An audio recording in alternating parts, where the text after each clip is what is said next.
Hello everyone. International Yoga Day is celebrated on every year 21st June. Yoga is an ancient gift from India to the whole world. It helps us to keep our body healthy and our mind peaceful. By practicing yoga regularly, we become stronger, more flexible, and more focused. Yoga also teaches us discipline, patience, and positivity. Even a few minutes of yoga every day can reduce stress and make us feel energetic and happy. In today's busy life, yoga reminds us to take care of ourselves and live a balanced life.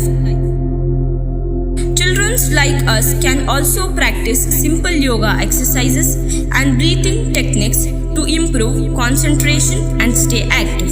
So, let us make yoga a part of our daily routine and inspire others to do the same. On this International Yoga Day, let us remember healthy body, calm mind, and happy life through yoga.